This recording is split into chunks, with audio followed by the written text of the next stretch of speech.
and welcome back to my channel if you're from my college reactions video.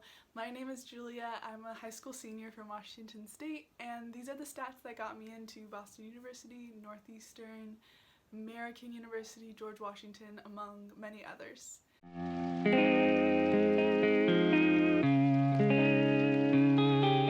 Let's get to it.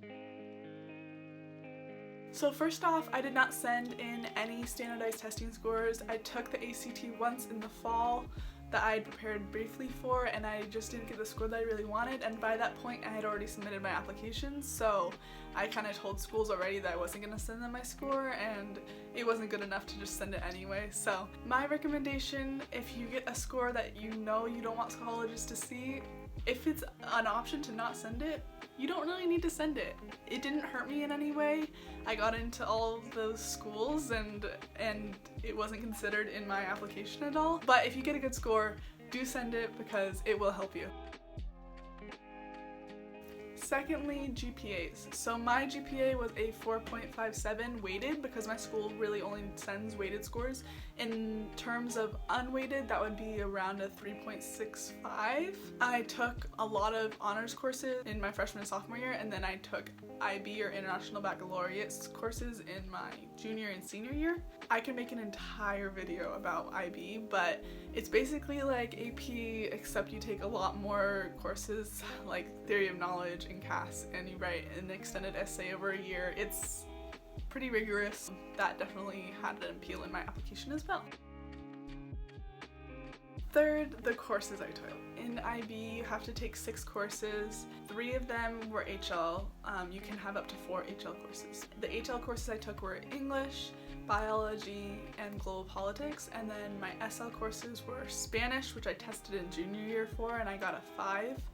And then I also took history, like 20th century topics, and math, which was, I can't remember the name of the course. They've been changing the name like every year, but it was a basic standard level math course. So I got the 5 in Spanish the year before, and then all my predicted scores that came out in October, which will also, I believe, went to schools, were all 4s and 5s, so pretty average for an IB student. In addition, the cover before my transcript, my school sends out with the title of your extended essay and your CAS project for IB. I highly recommend if anyone goes to IB school, they ask their counselor if they can do this for them, because my title of my EE then was on the front of my paper. My extended essay was on the connection between musicals and social justice movements of that same period of time.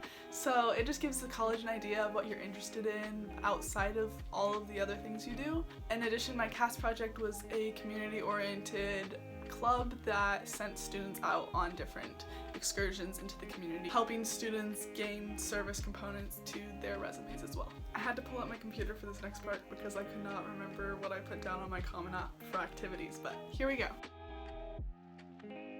The first thing I put down on my application was being editor-in-chief of my school newspaper. I was on the newspaper for 4 years. I was a head editor or senior editor in my junior year, and then I still had an editor position in my freshman and sophomore year. So those 4 years consumed a lot of my time, and I just, obviously going into journalism as my major, I wanted to put that first. Secondly, connects back to my CAS project, so my community service club that I founded and was co-president of with a friend of mine. I spent a lot of time working on this from my junior and senior year, and this was just another part of the community service that I wanted to include on my application. Third, I was an ambassador at my school. We give tours and represent the school. I was the lead for training and recruitment of new ambassadors, and so it took up a lot of my time. I did it for all 4 years I was in high school, and that was third.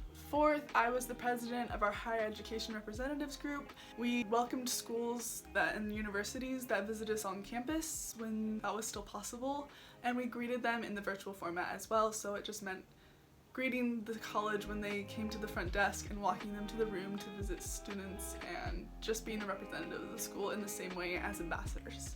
Number 5, I danced for all 4 years of high school as well as way before then in styles of tap, lyrical, jazz, contemporary ballet, point, hip hop. I also choreographed my school musical in junior year, and I was the head choreo choreographer. That was a big undertaking that I included in here as well. 6, and I wasn't sure I wanted to include this, but I guess I did. I did an exchange in my sophomore year to Spain. I stayed in Madrid for 6 weeks, and I also hosted a student that came here to Washington. That was a big part of my development, learning a second language and just learning about a new culture, and knowing that I want to study abroad in college meant that that was something I wanted to include on my application. And then finally, my 7th activity, I didn't go over 7 because I thought that would be too much. I was a volunteer at a local overnight camp here in Washington, and I trained to be a counselor, and then I was an assistant counselor for 2 weeks after that during the summer, and I want to go back and do that more, but because of COVID, it's closed. I included that I worked with ages 8 to 12, and I organized games and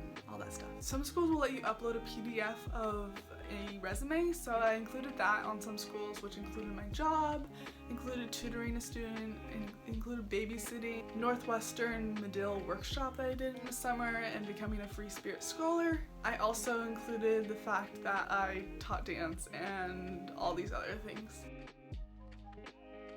My essay on my Common App was about storytelling and kind of my experience as a journalist, interviewing different people. It was really kind of boring, but it got me in, and I'm happy to share that and my tips for writing an essay on the Common App as well as we get closer to the juniors becoming seniors.